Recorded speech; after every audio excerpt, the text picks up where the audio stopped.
SSC পরীক্ষা দিবে ঠিক সেভাবে রেজাল্ট 2 মাসের মধ্যে বেরিয়ে যাবে, আবার এইচএসসিতে ভর্তি হবে এবং তারা সময় মতো বেরিয়ে যাবে এবং পরীক্ষা দেওয়ার পর রেজাল্ট বের হওয়ার সাথে সাথেই যেন আবার তারা অ্যাডমিশন নিতে পারে, সেই জিনিসগুলোকে আমরা সিনক্রোনাইজ করার জন্য আমরা টার্গেট করে নিয়েছি। তোমাদের এসএসসি পরীক্ষার রেজাল্টের নিয়ম অনুযায়ী কিন্তু তোমাদের রেজাল্টের নিয়ম অনুযায়ী পরীক্ষা শেষ হওয়ার পর তোমাদের রেজাল্টটা তো 60 দিনের মধ্যে প্রকাশ করা হয়, তবে দু একবার মাঝে মাঝে একটু ব্যতিক্রম হয়ে যায়, কিছুটা দেরি করে রেজাল্ট প্রকাশ করতে।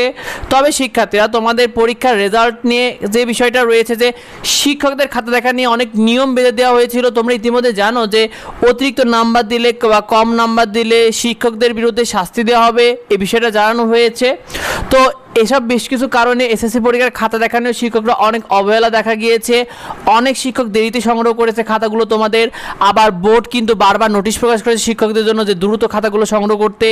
এই নিয়ে শিক্ষকদের খাতা দেখা নিয়ে এক প্রকার এক অবহেলা তৈরি হয়েছিল, যার কারণে তোমাদের নির্ধারিত সময়ে রেজাল্ট প্রকাশ করাটা অনেকটা কঠিন হয়ে যাবে।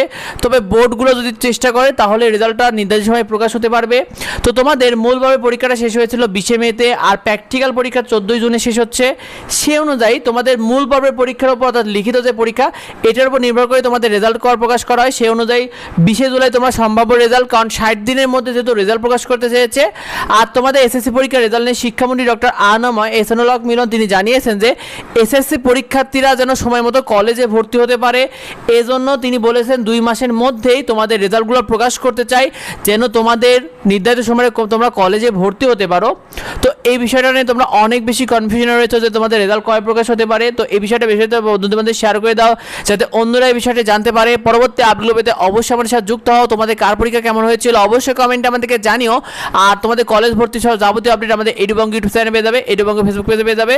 আর যদি কিছু না থাকে অবশ্যই কমেন্ট করো। দেখা হয় পরবর্তী ভিডিওতে। ধন্যবাদ সবাই।